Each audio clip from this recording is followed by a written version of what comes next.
Ang ulan ay bumuhos ng walang tigil noong gabing iyon, tila sinasabay ang bigat ng pakiramdam ko. Hindi ko alam kung paano ko siya titingnan sa mata habang binabasag ang mundo namin. Ngunit alam kong kailangang gawin ko ito. Para sa kanya, para sa akin, para sa lahat ng hindi ko maipaliwanag. Siya si Mara, ang babaeng nagbigay kulay sa bawat madilim na sulok ng buhay ko. Hindi ko kailanman naisip na may isang tulad niya na darating sa buhay ko. Masayahin, mapagmahal, at tila walang layang pagbigyan ng puso ko kahit pa alam kong sira-sira ako. Mahal ko si Mara, higit pa sa pagmamahal na maibibigay ng isang ordinaryong tao. Pero alam kong ang pagmamahal ko sa kanya ang magiging dahilan ng pagbagsak niya. Hindi ako mabuting tao. Hindi ko sinasabi ito para makakuha ng simpatya o para lamang maniwala ka. Sinabi ko ito dahil totoo. Sa likod ng bawat ngiti ko sa kanya, may mga lihim akong pinaglalabanan, mga kasalanang hindi ko na mababago, mga sugat na hindi ko kayang paghilumin. Alam kong darating ang araw na mauubos ang pasensya niya, na mararamdaman niya ang bigat ng pagiging kasama ko. Hindi ko kayang hintayin iyon. Kaya sa gabing iyon, sa ilalim ng ulan, pinili kong wakasan ang lahat bago pa man ito masira. Nasa harap ko siya, basang-basa ang buhok niya, ngunit nanatili ang kabuuan niyang maganda. Hinawakan niya ang braso ko, puno ng tanong ang mga mata niya. Anong nangyayari, Leo? Bakit mo ako tinawagan ng ganito kagabi? Napakahirap magsinungaling sa isang taong kilala ang bawat galaw mo, ang bawat tahimik mong paghinga. Pero ginawa ko. Pinilit kong magmukhang matigas, sinubukang burahin ang kahit anong emosyon sa mukha ko. Mara, hindi ko na kaya. Hindi ko na kayang ipagpatuloy ito. Napakunot ang noo niya pero hindi siya bumitaw. Ano ang sinasabi mo? Kung may problema, pag-usapan natin. Hindi mo pwedeng basta tumawa ako. Isang malamig, walang buhay na tawa. Hindi ko alam kung paano ko nagawa iyon, ngunit alam kong kinakailangan. Hindi mo ba naiintindihan? Hindi kita mahal, hindi ko kailanman minahal ka. Nakita ko kung paano unti-unting nawala ang liwanag sa mga mata niya. Hindi siya nagsalita, hindi siya gumalaw. Para siyang na-freeze sa lugar, ang ulan ay patuloy na bumabagsak sa mukha niya. Ang sakit na naramdaman ko sa loob ay parang isang kutsilyong paulit-ulit na tumatama sa puso ko. Pero pinilit kong itago iyon. Ito ang tamang gawin, di ba? Ito ang paraan para hindi ko siya masaktan ng mas malala pa. Mara, mas mabuting tapusin na natin ito. Hindi tayo magtatagal. Hindi tayo tama para sa isa't isa. Sa wakas nagsalita siya, ngunit ang boses niya ay halos bulong, basag at puno ng sakit. Leo, hindi mo ito sinasabi ng totoo. Hindi ito ikaw. Hindi ko siya tiningnan. Kung titingnan ko siya, baka bumigay ako. Baka sabihin ko sa kanya ang totoo, na mahal ko siya, na ginagawa ko ito dahil mahal ko siya ng higit pa sa sarili ko. Pero hindi. Hindi ko siya pwedeng gawing bihag ng kaguluhan ko. Kaya tumalikod ako, naglakad palayo. Iniwan ko siya sa ulan, sa gitna ng kadiliman. Ang bawat hakbang palayo sa kanya ay parang pagdalaw sa impyerno. Naramdaman ko ang mabigat na bigat ng bawat patak ng ulan. Ang mga boses sa loob ng ulo ko ay sumisigaw, tinatanong kung bakit ko ginawa iyon. Pero hindi ako tumigil, hindi ako lumingon. Pagdating ko sa bahay, nabagsak ako sa sahig. Ang mga kamay ko'y nanginginig, ang dibdib ko'y bumibigat. Hindi ko mapigilan ang mga luha. Ang sakit ay mas matindi kaysa sa inaasahan ko, ngunit alam kong tama lang ito. Sa ganitong paraan, hindi niya kailangang malaman ang tunay na ako. Hindi niya kailangang madamay sa gulo ng buhay ko. Habang nakatingin ako sa kisame, bumalik sa akin ang lahat ng alaala. Ang unang beses na nagkita kami sa kapehan, kung paanong tumawa siya sa biro ko, isang biro na hindi naman nakakatawa. Ang mga gabing magkasama kaming nanonood ng pelikula, ang simpleng paghawak niya sa kamay ko na tila sinasabi, Narito ako, anuman ang mangyari. Ang mga pangako ko sa kanya na hindi ko kailanman kayang tuparin. At ngayon, ang huling alaala namin. Ako, sinasabi sa kanya ang pinakamalaking kasinungalingan ng buhay ko. Akala ko tapos na. Akala ko makakatulog ako kahit papaano. Ngunit isang tunog ang gumising sa akin mula sa malalim na pag-iisip. Ang cellphone ko, isang text. Binuksan ko ito nang may kaba sa dibdib. Kung hindi mo ako mahal, bakit mo ako patuloy na binabantayan? Halos mahulog ang cellphone mula sa kamay ko. Paano niya nalaman? Paano niya nalaman na kahit nagkukunwari akong hindi siya mahal, gabi-gabi akong nakatayo sa labas ng bahay niya, pinagmamasdan ng ilaw sa kwarto niya, sinisigurong ligtas siya. Hindi ko alam kung paano ko sisimulan ang pagbagsak ng lahat. Ang bawat hakbang na ginawa ko palayo kay Lara ay parang tinik na tumutusok sa aking dibdib. Pero alam kong kailangang mangyari iyon. Sa bawat galaw, sa bawat salita, ako mismo ang nagtataboy sa kanya. Parang pelikula sa aking isip ang bawat eksena, ang mga mata niyang puno ng tanong, ang panginginig ng kanyang boses habang sinasabi niyang, "Ano bang nangyayari, Nathan? Bakit mo ako tinutulak palayo?" Hindi ko siya sinagot noong una, pinili kong tumahimik, pinili kong magpakalayo-layo sa kanyang mga tanong. Pero hindi siya sumuko. Hinabol niya ako kahit sa puntong pilit kong sinasaktan ang damdamin niya. Sinabi ko sa kanya ang mga salitang alam kong magpapabagsak sa kanya. Hindi kita mahal, hindi kita kailanman minahal. Ang sakit sa kanyang mukha ay hindi ko malilimutan. Parang binasag ko ang bawat pangarap na binuo niya para sa amin. Pero kailangang gawin. Kailangang masaktan niya ako. Kailangang kamuhian niya ako. Dahil alam kong ako ang pinakamalaking panganib sa buhay niya. Umaasa ako na sa mga sandaling iyon, maniniwala siya na matatapos ang lahat. Pero hindi ganoon kadali si Lara. Matigas ang puso niya at sa kabila ng lahat, nanatili siya. Nandyan pa rin siya, nakatingin sa akin na tila hinahanap ang sagot sa likod ng aking mga kasinungalingan. "Sabihin mo sa akin, Nathan," sabi niya. "Sabihin mo ang totoo. Alam kong may dahilan ka." Napatingin ako sa mga mata niya at doon ko naramdaman ang bigat ng lahat. Ang pagmamahal ko sa kanya ay hindi kailanman nawala. Pero paano ko iyon maipapaliwanag?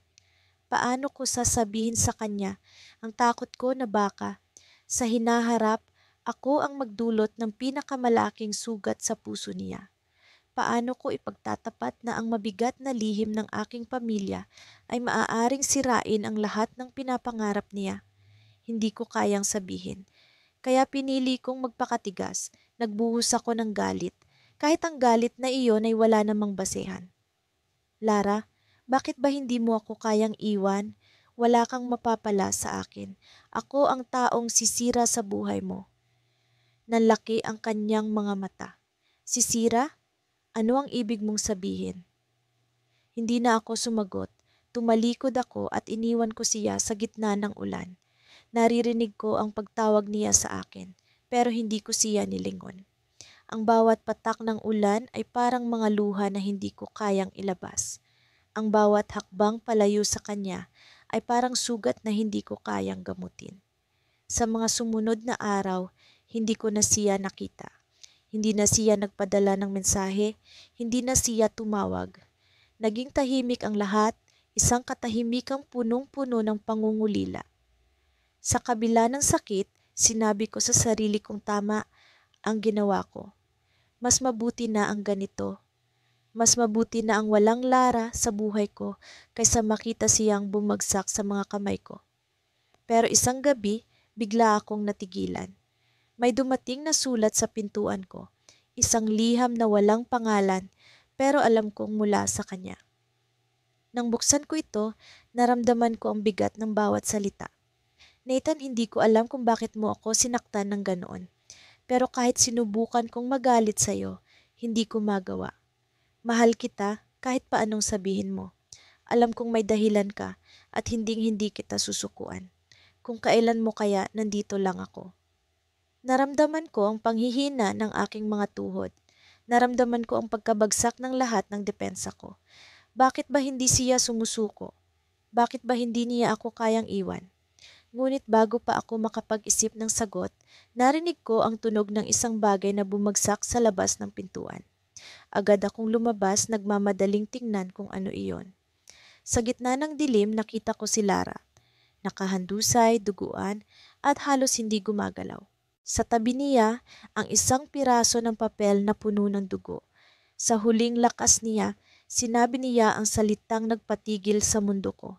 Pinili kitang mahalin, at doon ko napagtanto. Ang takot ko na masaktan siya ay nauwi sa pinakamalaking pagkakamali ko. Ako ang dahilan ng lahat. Ako ang dahilan kung bakit siya narito sa ganitong kalagayan. Habang hawak ko ang kanyang malamig na kamay, naramdaman ko ang isang bagay na bumalot sa akin. Hindi takot, hindi galit, kundi isang bagay na mas malalim. Hindi ko alam kung paano ko siya maililigtas, pero alam kong hindi ko siya kayang mawala. Nasa ibabaw ako ng tulay nang muli kong maramdaman ang bigat ng desisyon ko. Ang hangin na dumadaan sa mukha ko'y malamig, ngunit hindi sapat para pawiin ang nagngangalit na init sa dibdib ko. Sa bawat hakbang, tila may saplot na bakal na bumabalot sa mga paa ko. Pinipigilan akong umusad. Pero hindi ako tumigil. Hindi puwedeng tumigil. Siya ang dahilan kung bakit ako narito. Hindi ko alam kung bakit, ngunit para bang ang tulay na ito ang pinakaangkop na lugar para magmuni-muni sa lahat ng nangyari. Dito ko unang napagtanto na mahal ko siya. Sa parehong lugar na ito, sinabi kong hindi ko siya kaya. Noong una, akala ko'y madali lang ang lahat. Ang paglayo sa taong mahal mo, ang pagbitaw sa mga pangarap na magkasama, ang pagpapanggap na hindi mo siya kailangan. Pero hindi ko inakalang ganito kasakit. Hindi ko inakalang ang bawat segundo ng pag-iisa ay magiging parang pagkalunod sa alon ng pangungulila. Ang huling beses na nakita ko siya, ang mga mata niya'y puno ng tanong. Bakit? Iyon ang tanong na hindi niya binigkas, pero ramdam ko. Hindi niya kailangang magsalita para iparamdam sa akin kung gaano ko siya sinaktan. Ang mga mata niya'y tila salamin na nagpapakita ng lahat ng kasalanan ko. At sa kabila ng lahat, hindi ko siya binigyan ng sagot. Hindi kita mahal, ang sinabi ko sa kanya. Kasinungalingan iyon, pero iyon ang pinakamadaling paraan para maitulak siya palayo. Kung sasabihin ko ang totoo na mahal ko siya pero takot akong masaktan siya, baka hindi niya ako paniwalaan. Baka magmatigas siya, pilitin akong manatili. Kaya pinili ko ang kasinungalingan. Pinili ko siyang saktan para hindi ko siya masaktan pa. Sa mga araw na lumipas, paulit-ulit kong naririnig sa isip ko ang mga salitang iyon. Hindi kita mahal, para bang sinasaksak ng sarili kong boses ang puso ko. Ang irony nito'y hindi ko matakasan. Sinira ko ang sarili ko para protektahan siya mula sa sakit na maaaring dala ng pagmamahal ko. Pero ngayon, sino ba ang tunay na nasaktan? Siya ba? Ako? Pareho? Hindi ko na malayang may tumutulo na palang luha sa pisngi ko. Sa ilalim ng ilaw ng buwan, para akong multo, isang aninong naglalakad sa nakaraan, hindi makawala sa sariling kasalanan.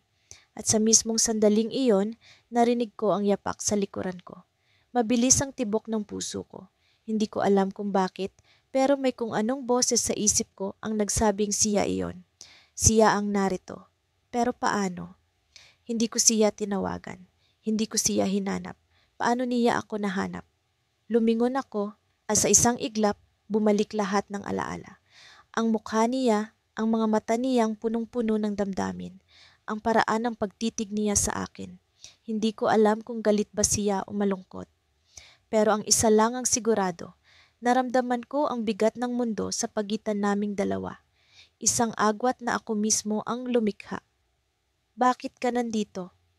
Ang tanong ko, pero alam kong wala akong karapatang magtanong. Ako ang umalis, ako ang tumalikod. Hindi siya sumagot.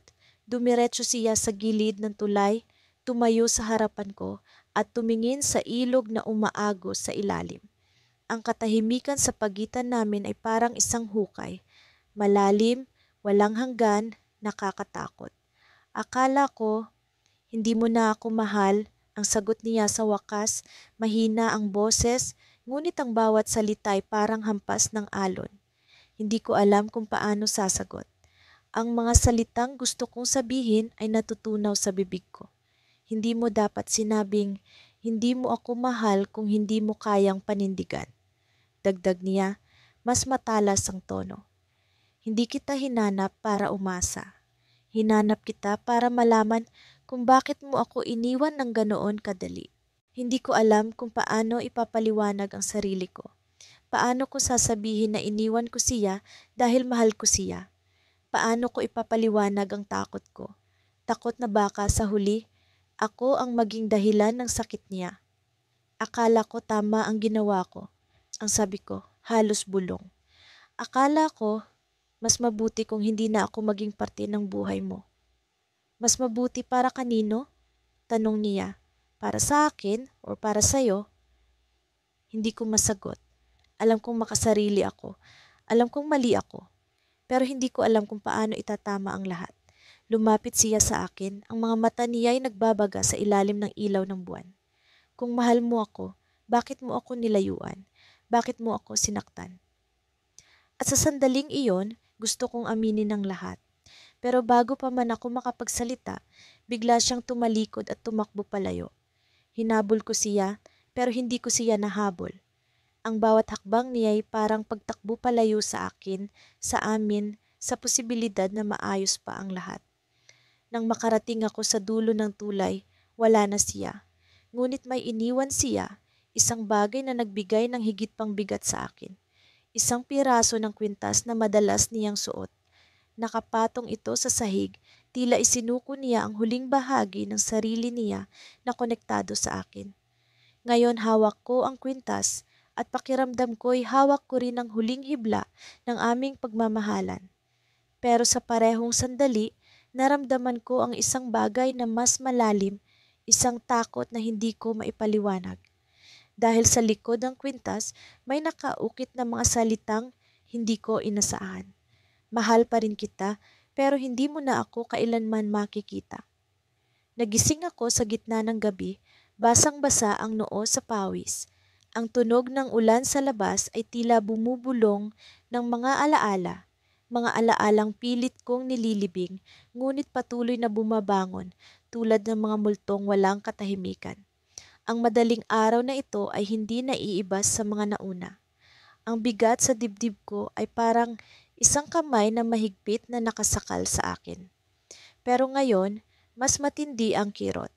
Parang may kung anong humihila sa akin mula sa loob. Isang sigaw na hindi ko maipahayag, isang damdaming hindi ko maamin.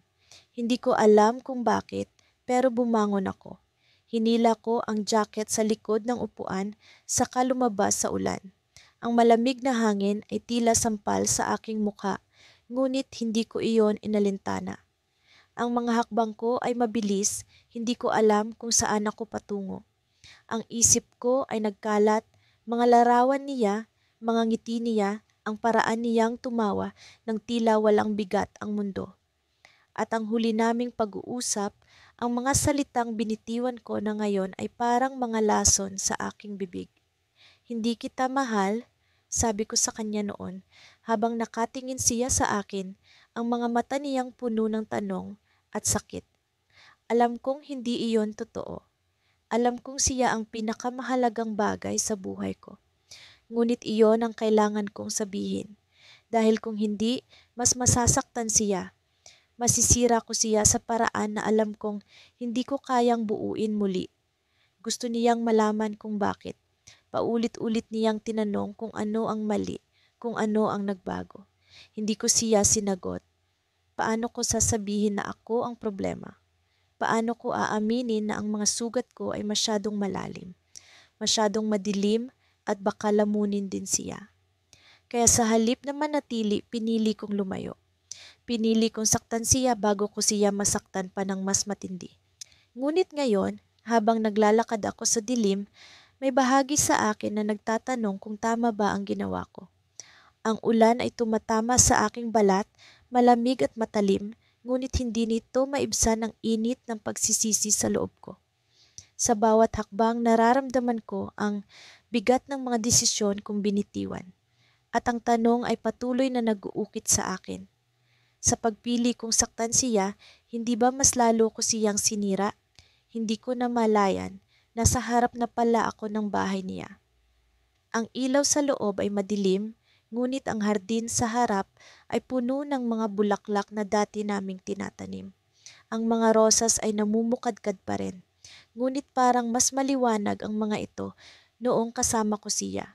Hindi ko alam kung bakit ako narito. Siguro gusto kong makita siya muli kahit sa tahimik na paraan. Siguro gusto kong malaman kung okay pa siya, kung nakabangon na siya sa sakit na dulot ko. Ngunit bago pa man ako makalapit, may gumalaw sa loob. Isang anino sa bintana at hindi siya mag-isa. May lalaki sa loob ng bahay. Nakatayo ito sa tabi niya habang magkasama silang nagtatawanan. Ang tunog ng tawa niya ay hindi na puno ng sakit. Masaya ito, malaya. At ang paraan niyang tumingin sa kanya, parang siya na ang mundo niya ngayon. Parang siya na ang nagbibigay liwanag sa mga mata niyang dati kong pinag-aari. Parang tumigil ang oras. Ang ulan ay tila nawala sa pandinig ko. Ang tibok ng puso ko ay bumagal, ngunit sa bawat tibok, ramdam ko ang sakit na parang kutsilyong unti-unting lumalalim. Ito ang kinatatakutan ko noon, ang makita siyang masaya nang wala ako. Ngunit hindi ko inaasahan ang lalim ng kirot na nararamdaman ko ngayon. Hindi ko inaasahan na mas masakit pala ang ganitong tagpo kaysa sa alinmang multo ng aking nakaraan. Hindi ko alam kung ano ang gagawin. Gusto kong tumakbo, ngunit ang mga paa ko ay tila na lumipas ang mga araw. Ngunit ang bigat ng desisyon ko ay hindi umalis sa aking dibdib. Kahit alam kong ako mismo ang pumili ng landas na ito, hindi ko maiwasang magtanong sa sarili, tama ba talaga ang ginawa ko? Sinubukan kong tumakas sa alaala niya. Nagpakalunod ako sa trabaho, sa mga kaibigan, sa mga bagay na akala ko'y makakapuno sa puwang na iniwan niya. Ngunit kahit saan ako magtago, lagi siyang naroon. Sa bawat tahimik na sandali, sa bawat paghinga, sa bawat pagdampi ng hangin sa aking balat. Isang gabi, bumagsak ang ulan. Mabilis at malakas ang pagbuhos na para bang ang kalangitan ay sumasalamin sa bigat ng nararamdaman ko. Nasa loob ako ng kotse, nakaparada sa gilid ng daan, habang ang mga patak ng ulan ay bumabagsak sa salamin. Hindi ko alam kung bakit ako napunta roon. Wala akong direksyon, wala akong plano. Naramdaman ko na lang ang biglang bugso ng damdamin, na para bang may magnetong humila sa akin palabas ng bahay. Sa likod ng ulan, nakita ko ang isang bagay na hindi ko inaasahan, siya. Si Andrea. Nakatayo siya sa ilalim ng isang lumang waiting shed, basang-basa at tila naghihintay na tumila ang ulan. Hindi ko maipaliwanag kung bakit napahinto ang mundo ko sa sandaling iyon. Ang puso ko'y kumakabog ng malakas, ngunit ang mga kamay ko'y nanlalamig. Hindi niya ako nakita. Hindi niya alam na naroon ako. Ngunit sa bawat segundo na nakikita ko siyang nakatayo roon, nararamdaman kong unti-unti akong nawawasak. Gusto kong bumaba, gusto kong lapitan siya, yakapin, humingi ng tawad, sabihin sa kanyang mali ang lahat ng sinabi ko dati. Ngunit paano kung masaktan ko lang siya ulit? Ano nga ba ang karapatan kung guluhin ang buhay niya, lalo pat alam kong sinubukan niya nang lumayo sa akin. Pinili ko siyang saktan para hindi ko siya masaktan pa, ngunit heto ako, muling nadadala ng damdamin, muling nilalapastangan ang desisyon kong dapat ay magpapalaya sa kanya. Napansin kong tumingin siya sa langit, tila nagdarasal na tumigil na ang ulan. Ang mukha niya, kahit basang-basa, ay maliwanag pa rin sa ilalim ng madilim na ulap. Hindi ko napigilan ang sarili kong pagmasdan siya na para bang iyon na ang huling pagkakataon. Ngunit sa sandaling iyon, napansin ko ang isang bagay na nagpatigil sa aking paghinga. May kasama siya. Sa gilid ng waiting shed, may isang lalaking nakatayo, hawak ang payong at tiningnan siya ng may nangiti. Isang ngiti na dati akin. Hindi ko alam kung bakit bigla akong nanikip ang dibdib. Hindi ko siya kilala, ngunit ang bawat kilos ng lalaki ay tila nagpapahiwatig na may koneksyon sila. Tiningnan ko si Andrea at nakita ko ang paraan ng pagngiti niya. Hindi na iyon ang nangiti na ibinibigay niya sa akin noon. Ibang-iba. Mas malaya, mas magaan. Sinubukan kong pigilan ang sarili kong mag-isip ng mas malalim. Siguro kaibigan lang, siguro nagkataon lang. Ngunit hindi ko maialis ang ideya na marahil siya ang pumuno sa espasyong iniwan ko. Siya ang naging sagot sa mga tanong ni Andrea, mga tanong na ako mismo ang nagtulak na hanapin niya sa iba. Naglakad ang lalaki papalapit kay Andrea at inabot ang payong. Hindi ko marinig ang sinasabi nila dahil sa ingay ng ulan, ngunit nakita ko ang pagtawa ni Andrea, ang bahagyang pag-iling niya at ang paraan ng paghawak ng lalaki sa kanyang braso. Hindi ko alam kung bakit tila may pinalasap sa akin ang eksenang iyon. Isang uri ng sakit na wala akong karapatang maramdaman. Ako ang nagpasya. Ako ang pumili. Ako ang nagdulot ng lahat ng ito. Ngunit kahit alam ko ang lahat ng iyon, hindi ko mapigilan ang sarili kong isipin kung paano naging ganito. Paano ako napunta sa puntong ito? Paano ako naging isang estranghero sa buhay niya? At ang mas masakit, paano niya nagawang nangumiti nang hindi ako ang dahilan. Hindi ko alam kung anong pumasok sa isip ko, ngunit bigla kong pinatakbo ang kotse. Dumaan ako sa harap nila, ngunit hindi sila tumingin. Hindi niya ako nakita. Hindi niya namalayang nagdaan ako sa sandaling iyon, isang aninong nagmamasid mula sa malayo. Ngunit ang nakita ko sa rearview mirror ang tumapos sa akin. Nakita ko siyang sumilong sa ilalim ng payong ng lalaki. Nakita ko ang paraan ng paglapit nila sa isa't isa na tila wala ng hadlang sa pagitan nila. At sa sandaling iyon, napagtanto ko ang isang bagay na hindi ko inaasahan. Baka tama nga ang ginawa ko. Baka ang sakit na dulot ng paglayo ko ay siya ring nagbigay sa kanya ng pagkakataong makahanap ng kaligayahan sa iba. Ngunit kung tama nga ang ginawa ko, bakit parang ang buong mundo ko'y gumuho? Pinigilan ko ang luha habang binilisan ko ang takbo ng kotse. Ayokong isipin ang lahat ng iyon. Ayokong maramdaman ang sakit. Ngunit kahit anong bilis ng takbo, hindi ko maiwasang marinig ang tanong na paulit-ulit na sumisigaw sa isipan ko. Kung siya ay masaya na, bakit ako ang nasasaktan? Nang makarating ako sa bahay, bumagsak ako sa sofa, basang-basa ang suot ko kahit hindi ako lumabas ng kotse. Saka ako napagtanto na may isang bagay akong iniwan sa likod. Isang bagay na hindi ko sinasadyang mahulog mula sa bulsa ko habang nasa kotse kanina. Ang lumang litrato namin ni Andrea na matagal ko nang iniipit sa wallet ko. Bumalik siya. Sa kabila ng lahat ng sakit na iniwan ko sa kanya, sa kabila ng mga salitang binitiwan kong tila mga lason, narito siya sa harapan ko, nakatayo na para bang hindi siya kailanman umalis. Ang hangin sa pagitan namin ay mabigat. Ang katahimikan ay parang isang matalim na kutsilyo na nagbabantang hatiin kaming dalawa. Hindi ko akalain na haharapin ko siya muli, hindi pagkatapos ng lahat ng ginawa ko para itulak siya palayo. Bakit ka nandito? Tanong ko. Pilit na pinapanatiling malamig ang tono ng boses ko kahit na ang dibdib ko'y parang binabayo ng libu-libong martilyo. Ang mga mata niya ay tila humihingi ng sagot pero alam kong hindi ko kayang ibigay ang sagot na nararapat. Dahil hindi kita kayang talikuran, sagot niya, diretso, walang alinlangan. Hindi ko alam kung paano niya nagagawa iyon, ang magsalita ng may tapang, ng may katapatan, habang ako'y nagtatago sa likod ng mga kasinungalingan.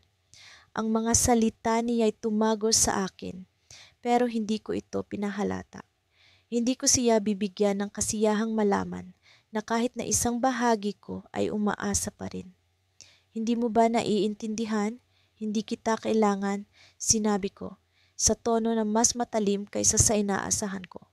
Ang sakit sa mukha niya ay hindi maitatanggi, pero hindi siya umurong. Hindi siya gumalaw kahit na ang mga salita ko'y parang mga palaso na tumama sa puso niya. Alam kong hindi iyan ang totoo, sagot niya, tahimik ngunit matibay. Alam kong mahal mo ako, kahit na pinipilit mong itanggi. Alam kong may dahilan ka kung bakit mo ginagawa ito, pero hindi ko matatanggap ang dahilan na hindi mo na ako mahal. Pinigil ko ang pag-ikot ng luha sa mga mata ko. Hindi niya dapat makita na kahit paano'y totoo ang sinabi niya. Mahal ko siya, oo, pero hindi niya alam kung gaano kadilim ang mundo ko. Hindi niya alam kung gaano kasakit ang lahat kapag ang mga lihim ko'y tuluyang pumutok. Hindi ko kayang hayaan siyang masaktan dahil sa akin. Mas mabuti nang ako ang magdala ng sakit kaysa siya. Umalis ka, utos ko, kasabay ng pag-iwas ng tingin. Hindi ko siya kayang titigan ng mas matagal pa. Hindi ko kayang makita ang mukha niyang punong-puno ng pag-asa sa kabila ng lahat ng ginawa ko upang sirain ito. Hindi ako aalis, sagot niya, mas matigas. Hanggang hindi mo sinasabi sa akin ang totoong dahilan kung bakit mo ako tinutulak palayo. Ang mga salitang iyon ay parang bomba na sumabog sa loob ko. Hindi ko inaasahan ang tapang niyang harapin ako ng ganito. Hindi ko inaasahan na magiging ganito siya katatag sa harap ng mga pader na itinayo ko. Ang puso ko'y tila tumitibok ng mas malakas, mas mabilis, na para bang binabantaan akong sumabog anumang oras. Walang dahilan, ayoko na sa'yo. Hindi ba sapat iyon? Ang bawat salita ay binigkas ko ng mariin, ngunit alam kong kahit paano'y dumudulas ang katotohanan sa pagitan ng mga ito. Hindi siya naniniwala at alam kong hindi ko siya mapapaniwala kahit gaano ko pasubukan. Lumapit siya, isang hakbang lamang, pero sapat na para maramdaman ko ang init na nagmumula sa kanya. Ang amoy niya, ang presensya niya, lahat ay nagbabalik ng mga alaala na pilit kong kinakalimutan. Hindi ko alam kung paano ko siya pipigilan. Hindi ko alam kung paano ko siya mapapalayo nang hindi nasisira ang sarili ko. Pakiusap, sabihin mo sa akin, bulong niya, ngunit ang mga salita'y malinaw na umalingaw-ngaw sa pagitan namin. Sabihin mo kung bakit mo ginagawa ito. Kahit na masakit, kahit na mahirap, gusto kong marinig ang katotohanan mula sa'yo. Hindi ko na kaya. Ang mga pader ko'y tila natutunaw sa harap niya, ang mga lihim ko'y nagbabadyang lumabas. Hindi ko alam kung paano ko pa siya pipigilan, pero naramdaman ko ang puot sa sarili ko na muling bumalot sa akin. Alam kong hindi ko siya dapat hayaan na manatili. Alam kong hindi ko siya dapat bigyan ng dahilan para magpatuloy. Mahal kita, pero mas mahalaga sa akin ang kaligtasan mo. Bulalas ko. Ngunit sa halip na magbigay ng linaw, mas lalo itong nagbigay ng tensyon sa pagitan namin. Hindi ko na napigilan ang pag-agos ng luha ko. Ang pagbitaw sa kontrol na pilit kong pinanghahawakan. Anong ibig mong sabihin? Tanong niya. Ang boses niya ay puno ng pag-aalinlangan, ngunit may kasamang desperasyon. Hindi ko siya sinagot. Sa halip, lumapit ako at kinuha ang kamay niya, mahigpit ngunit maingat. Hindi ko alam kung saan ko hinugot ang lakas na ito, pero alam kong ito na ang tamang oras para tapusin ang lahat. Walang babalikan, walang pag-asa. Ito na ang huling pagkakataon para iligtas siya mula sa akin. May ginawa akong hindi mo matatanggap. May ginaw ang ulan ay bumuhos ng mas malakas habang naglalakad ako sa madilim na eskinita. Ang bawat hakbang ko ay nagdadala ng bigat na parang ang mundo ay bumagsak sa balikat ko. Ang hangin ay malamig sa balat, ngunit mas malamig ang pakiramdam sa kalooban ko. Hindi ko alam kung saan ako pupunta, pero alam kong hindi ko kayang manatili sa parehong lugar kung saan siya naroon, kung saan naroon ang mga alaala namin. Bawat patak ng ulas sa mukha ko ay parang pintig ng puso kong matagal nang nasaktan. Iniisip ko kung ano nga ba ang nag-udyok sa akin para gawin ang pinakamahirap na desisyon sa buhay ko. Pinili ko siyang saktan. Pinili kong sirain ang tiwala, ang pagmamahal, ang pangako naming dalawa. Sa bawat salitang binitiwan ko para itulak siya palayo, ramdam ko ang sakit na parang kutsilyong unti-unting humihiwa sa laman. Pero kailangan ko yun gawin. Kailangan. Dahil alam ko sa huli, mas masasaktan siya kung magpapatuloy pa kami. Hindi niya alam ang dahilan. Paano ko nga ba ipapaliwanag? Paano ko sasabihin na hindi ko siya kayang protektahan? Na kahit anong pagmamahal ang ibigay ko sa kanya, hindi nito mababago ang anino ng pagkatao ko. Ang mga lihim, ang mga baluktot na bahagi ng buhay ko na hindi niya kailanman maiintindihan. Ako ang problema, ako ang ugat ng sakit, at ang tanging paraan para hindi siya masaktan pa ay ang magising siya sa katotohanan na hindi ako ang tamang lalaki para sa kanya. Naalala ko ang huling beses naming nag-usap. Ang ekspresyon ng mukha niya, halu-halong galit, takot at sakit habang sinasabi ko ang mga salitang alam kong magdudurog sa puso niya. Hindi kita mahal, sabi ko. Isang kasinungalingan na halos hindi ko maituloy dahil ramdam ko ang panginginig sa boses ko. Pero sinabi ko pa rin. Sinabi ko kahit alam kong hindi siya maniniwala. At tama nga ako. Hindi siya naniwala. Hinabol niya ako. Hinawakan niya ang braso ko, umiiyak, pilit na tinatanong kung ano ba talaga ang nangyayari. Pero hindi ko siya sinagot. Tinanggal ko ang kamay niya at tumalikod. Iniwan siya sa ulan, sa gitna ng daan, walang sagot. Ngayon, narito ako, basang-basa sa ulan, nagtatago sa mga pader ng sarili kong takot at kahinaan. Ang tunog ng ulan ay parang musika ng mga alaala, ang tawanan namin, ang mga yakap, ang mga halik, lahat ng sinira ko, lahat ng tinapon ko. Ano nga ba ang halaga ng pagmamahal kung ang taong mahal mo ay matututo lang masaktan dahil sa'yo? Hindi ko kayang maging tama para sa kanya. Hindi ko kayang baguhin ang sarili ko para maging karapat-dapat sa kanya. Sa isang iglap, naramdaman ko ang isang pamilyar na presensya. Hindi ko alam kung paano, pero naroon siya sa likod ko, sa gitna ng ulan, basang-basa rin, ngunit ang mga mata niya ay puno ng determinasyon. Hindi ko alam kung paano niya ako natagpuan, pero hindi na mahalaga. Ang mahalaga ay narito siya at hindi ko alam kung paano ko siya haharapin. Alam kong nandito ka, sabi niya, ang boses niya nanginginig sa lamig at emosyon. Alam kong tinatago mo ang totoo. Hindi kita hahayaang basta na lang lumayo. Tumalikod ako, pero hindi ko magawang tingnan siya sa mata. Umuwi ka na, sagot ko, malamig, pilit na walang emosyon. Wala ka nang mapapala sa kin, sinabi ko na ang lahat. Lumapit siya, ang mga hakbang niya mabigat ngunit matatag. Ang ulan ay bumagsak sa pagitan namin pero hindi nito napigilan ang init ng tensyon. Hindi kita naniniwala, sabi niya, ang boses niya puno ng sakit, ngunit may halong tapang. Hindi mo magagawa to kung wala kang dahilan. Sabihin mo sa akin, ano ba talaga ang problema? Ikaw ang problema, sagot ko, mas malakas kaysa kanina, pero alam kong walang laman ang mga salita ko. Ikaw ang dahilan kung bakit hindi ko na makita ang sarili ko. Hindi kita kayang mahalin kung hindi ko kayang mahalin ang sarili ko. Kaya umalis ka na, iwan mo na ako, mas magiging masaya ka kung wala ako. Bigla siyang natahimik pero hindi siya umalis. Sa halip, lumapit siya ng mas malapit hanggang sa halos magkalapit na ang mga mukha namin. Kung talagang wala na, bakit ka umiiyak? Tanong niya at doon ko lang napansin ang mga luha ko, halong ulan sa mukha ko. Hindi ko alam kung paano siya sasagutin. Hindi ko alam kung paano ko ipapaliwanag ang lahat. At pagkatapos, isang bagay ang nangyari na hindi ko inaasahan. Hinawakan niya ang mukha ko, mahigpit ngunit magaan, ang mga mata niya puno ng pakiusap. Sabihin mo sa akin ang totoo, hindi kita iiwan. Kahit gaano kahirap, kahit gaano kasakit, hindi kita iiwan.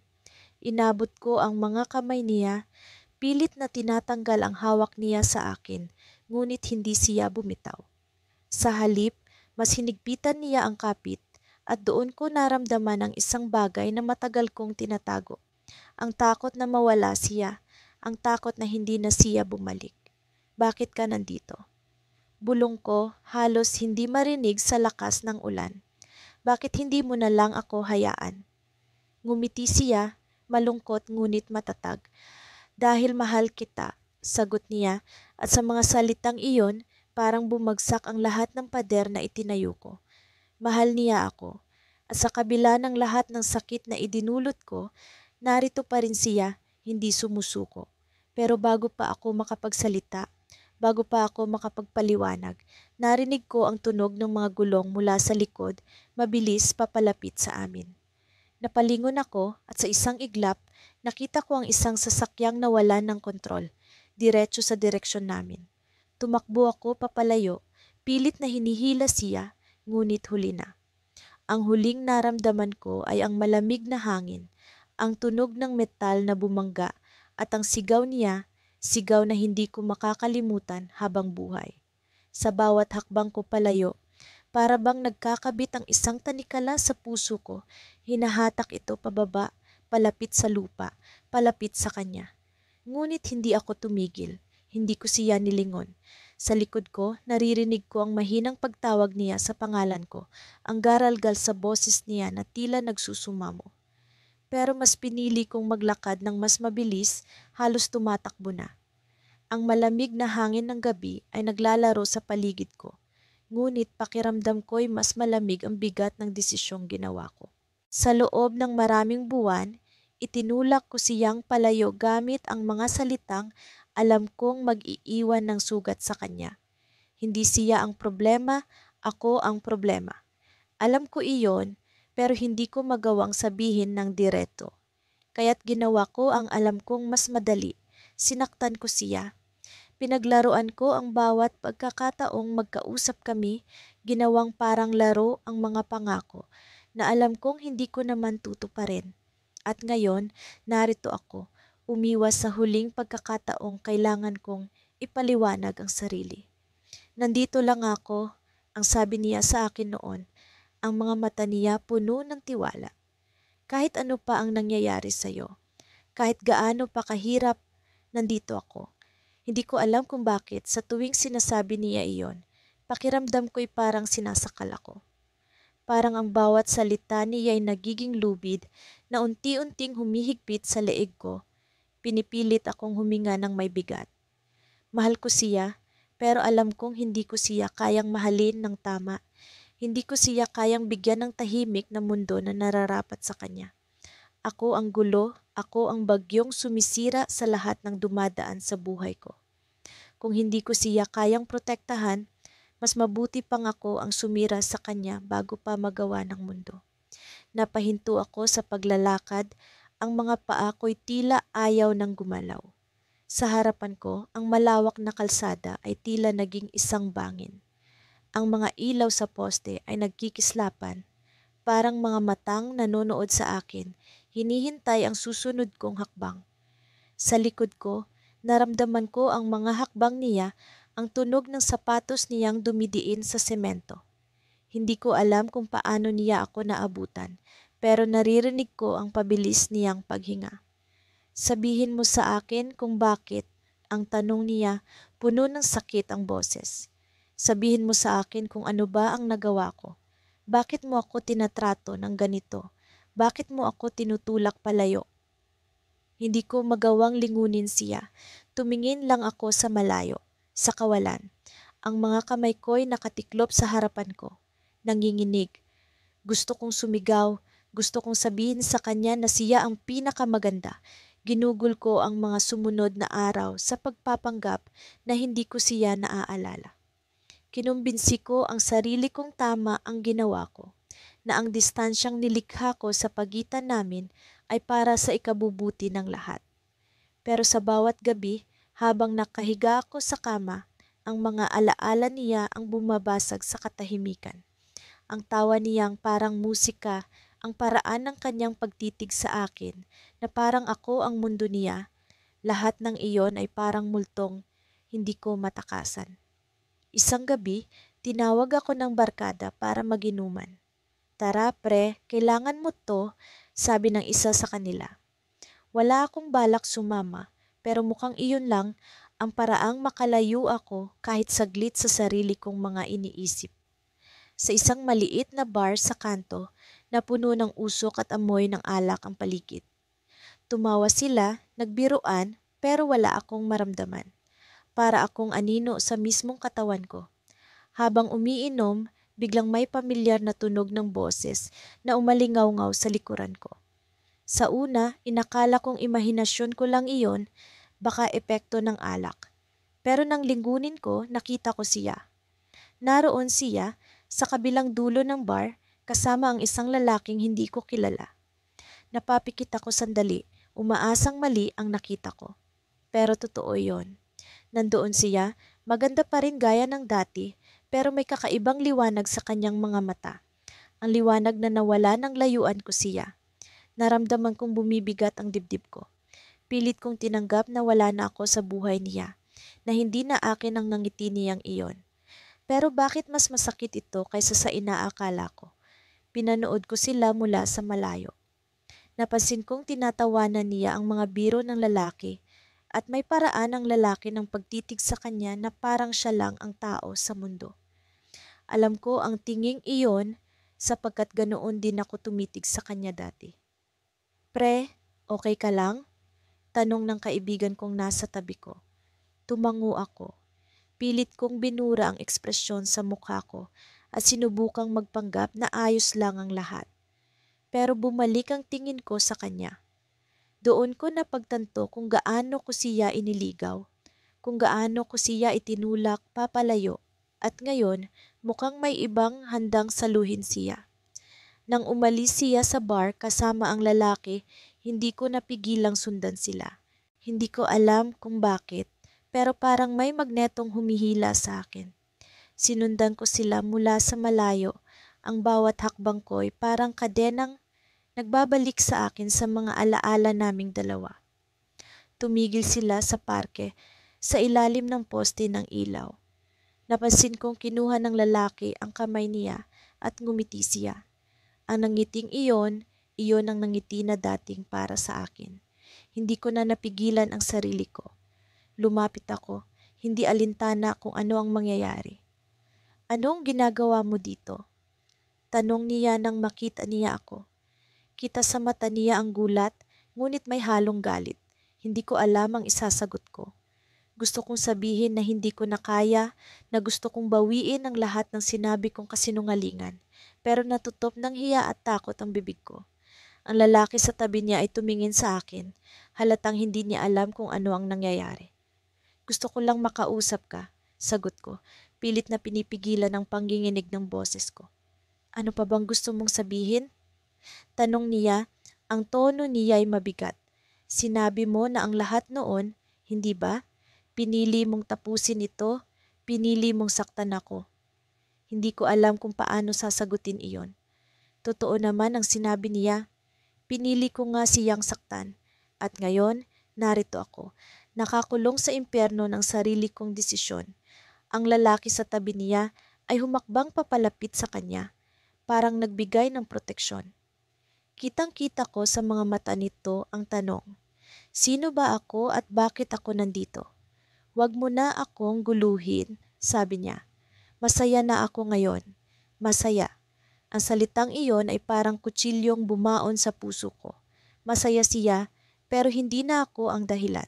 Tumango ako, pilit na ngumiti kahit ramdam kong parang guguho na ako sa harap nila. "Pasensya na," ang tanging nasabi ko bago ako tumalikod at naglakad papalayo. Pero bago ako makalayo, narinig ko ang sinabi ng lalaki sa kanya. "Sino siya?" Tanong nito, ang boses puno ng pagtataka. "Sino siya?" Ulit niya, pero mas mahina, halos bulong. Hindi ko na narinig ang sagot niya. Hindi ko alam kung sinabi niya ang pangalan ko o kung inilihim niya ang tungkol sa akin. Pero may isang bahagi sa akin ang gustong bumalik at malaman. Gusto kong malaman kung may natira pang puwang para sa akin sa puso niya. Tumigil ako sa paglalakad at saglit na tumingala sa langit. Ang malamlam na buwan ay parang nagmamasid sa akin, malamig at walang pakialam. Huminga ako ng malalim, pilit na nilulunok ang sakit na nararamdaman ko. Akala ko kaya kong tiisin ang lahat, pero mali pala ako. Hindi pala ganoon kadali ang tumalikod sa taong minahal mo. Sa huling pagkakataon, lumingon ako sa direksyon nila. Wala na sila. Naalala ko ang sinabi niya. Masaya na siya, pero sa kaloob-looban ko, alam kong hindi pa ito ang wakas. Alam kong hindi pa tapos ang kwento namin. Pinagtakpan ko ang aking mukha gamit ang mga kamay, ngunit hindi nito naitago ang sakit na bumalot sa akin. Ang bawat galaw niya, ang bawat salita niya, parang mga patalim na bumabaon sa balat ko. Hindi ko alam kung bakit ako narito, kung bakit ko pa siya hinayaang makita ako sa ganitong kalagayan. Nagpaalam na ako, hindi ba? Pinutol ko na ang lahat. Pero bakit parang bawat hakbang ko palayo sa kanya ay lalong nagpapalapit sa akin sa isang bangin? Hindi kita maintindihan, Adrian. Sabi ni Mia, ang tinig niya puno ng hinanakit at pagkalito. Nakaupo siya sa harap ko, nakapulupot ang mga daliri sa baso ng kape na hindi niya man lang nalasahan. Ang sabi mo, tama na. Ang sabi mo, hindi mo na ako mahal. Pero bakit narito ka ngayon, sumusubok na kausapin ako ulit? Ano ba talaga ang gusto mo? Pinilit kong itaas ang tingin ko sa kanya. Ang mga mata niya, puno ng tanong at luha na pilit niyang pinipigil. Hindi ko kayang sagutin ang mga tanong niya. Hindi ko kayang sabihin ang totoo. Dahil ang totoo ay mas masakit kaysa sa ginawa ko. Ang totoo ay hindi ko siya iniwan dahil hindi ko na siya mahal. Iniwan ko siya dahil masyado ko siyang mahal at alam kong ako ang sisira sa kanya kung magpapatuloy pa kami. Mia, hindi ko alam kung paano ko sasabihin pero tumigil ako, pilit iniipon ng lakas ng loob. Hindi ko maituloy. Ayokong mapansin niya ang panginginig ng boses ko. Ayokong makita niya ang kawalan ko ng direksyon. Hindi ko kayang ipakita sa kanya kung gaano ako kahina. Wala akong karapatang bumalik sa buhay mo. Hindi ko alam kung bakit ako narito. Siguro dahil masyado akong makasarili. Makasarili? Ulit niya, ang kilay niya nagtaas. Makasarili ang magpaalam sa isang tao nang walang paliwanag. Makasarili ang saktan ng isang taong walang ginawang masama sa iyo. Makasarili ang bumalik ng parang wala lang. Hindi ko alam kung paano ko sasagutin. Tama siya. Lahat ng sinabi niya, tama. Pero hindi niya alam ang buong kwento. Hindi niya alam ang dahilan. Hindi niya alam kung paano ko pilit nilalabanan ang sarili ko para hindi siya masaktan pa. Dahil alam kong kung magpapatuloy kami, mas malalim ang sugat na maiiwan ko sa kanya. Mas malala ang pinsala. Mia, kailangan mo akong kalimutan. Iyon lang ang gusto kong sabihin. Kalimutan mo ako dahil hindi ko magagawang maging taong karapat-dapat para sa'yo. Tumayo siya, ang galit sa mukha niya unti-unting sumiklab. Karapat-dapat? Ano bang ibig sabihin ng karapat-dapat? Adrian, ikaw ang pinili ko. Hindi ako naghahanap ng perpekto. Hindi ko kailangan ng taong walang bahid. Pero ikaw ang nagdesisyon para sa akin. Hindi mo man lang ako binigyan ng pagkakataon na lumaban para sa'yo. Hindi ko alam kung paano ko siya tititigan nang hindi bumibigay. Ang bawat salita niya parang mga palaso na tumatama sa dibdib ko. Alam kong tama siya, pero paano ko ipapaliwanag na ang paglayo ko ay ang huli kong paraan para protektahan siya? Paano ko sasabihin na ako ang magiging dahilan ng pagbagsak niya kung magpapatuloy kami? Mia, hindi mo naiintindihan.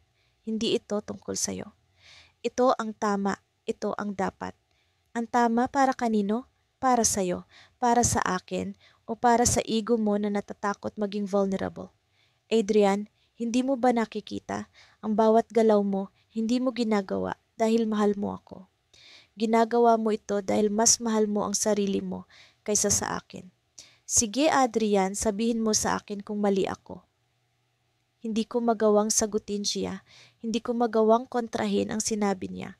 Pero mali siya, hindi ba? Ginawa ko ito dahil mahal ko siya. Ginawa ko ito